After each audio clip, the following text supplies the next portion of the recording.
கிறிஸ்துவுக்குள் அன்பான கர்த்தருடைய பிள்ளைகளே, இன்றைய வேத வசனமும் ஜெபமும் யோசுவாவின் புஸ்தகம் 21ஆம் அதிகாரம் 45ஆம் வசனம்.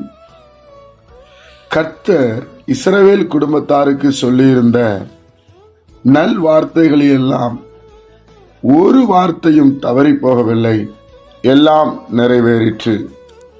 அன்பு கர்த்தருடைய பிள்ளைகளே, கர்த்தர் நமக்கு சொன்ன வார்த்தை ஒரு வார்த்தை தவறி போகவில்லையாம், அத்தனையும் நிறைவேற்றி கொடுத்தாராம். தேவனுடைய பிள்ளைகளே, நம் ஆண்டவர் ஆசீர்வதிக்கிறவர், நிறைவேற்றுகிறவர். சொல்லியும் செய்யாதிருப்பாரோ என்று வேதம் சொல்லுகிறது. கர்த்தர் ஆபிரகாமை அழைத்தார், உன் சந்ததி இவ்வண்ணமாயிருக்கும் என்று சொன்னார். இந்த நாள் வரைக்கும் யோசிச்சு பாருங்க, ஆபிரகாமின் சந்ததி எல்லா தேசங்களிலும் இருக்கிறது. அந்த குடும்பத்தை தேவன் தெரிந்து கொண்டார். அதே போல இஸ்ரவேல் குடும்பத்தை சொல்லியிருந்த நல்வார்த்தைகள் எல்லாம் ஒரு வார்த்தை தவறி போகவில்லை என்று வேதம் சொல்லுகிறது. நமக்கு சொன்ன ஒரு வார்த்தையும் தவறி போகாதுங்க. நிச்சயமாக கர்த்தர் நிறைவேற்றுவார். கர்த்தர் உங்களுக்கு வீடு கட்டுவேன்னு சொன்னா வீடு கட்டுவார். கர்த்தர் குழந்தை பாக்கியத்தை தருவேன் என்று சொன்னால் குழந்தை பாக்கியத்தை தருவார். கர்த்தர் உங்களை மேன்மைப்படுத்துவேன் என்று சொன்னால் கட்டாயம் மேன்மைப்படுத்துவார். நீங்கள் குறுக மாட்டீங்க, நீங்க பெருகுவீங்க.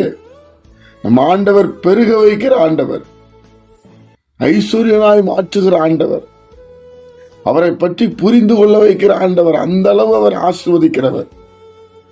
என்ன சொல்லி இருந்தாரோ அப்படியே 100க்கு 100 நடக்கும். பிரியமானவர்களே, வேதம் சொல்லுகிறது ஒரு வார்த்தையும் தவறி போகவில்லை, எல்லாம் நிறைவேறிட்டான். அப்போ தேவனுடைய பிள்ளைகளாகிய நம்ம வாழ்க்கையில கர்த்தர் நமக்கு சொன்னார் என்றால், கர்த்தர் வேத புஸ்தகத்தின் மூலமே நம்மளை பேசின அத்தனை காரியமும் நிறைவேற போகிறது. நாம் அதை பார்த்து சந்தோஷப்பட போகிறோம். ஜெபிப்போமா? பரிசுத்த பிதாவே, உம்முடைய குமாரன் இயேசு கிறிஸ்துவின் நாமத்தில் வருகிறோம். இந்த நாளை நீர் எங்களுக்கு ஆசீர்வதித்து தாரும். உம்முடைய சமாதானம் இறங்கட்டும். கேட்கிற ஒவ்வொரு பிள்ளைகள் மேல இப்படி கரை இறங்கட்டும் என்று ஜெபிக்கிறோம். ஆட்டுக்குட்டியின் ரத்தத்தை இப்பொழுதே தெளிக்கிறோம். கேட்கிற பிள்ளைகள் மேல ஒரு சமாதானம், அவங்க வாழ்க்கையில நீங்க சொன்ன எல்லா காரியங்களும் நிறைவேறும்படி நாங்கள் ஜெபிக்கிறோம். மகிழ்ச்சியோடு இருக்கட்டும். இந்த நாளை எங்களுக்கு ஆசீர்வதித்து தாரும். இயேசுவின் மூலம் ஜெபிக்கிறோம் பிதாவே, ஆமென்.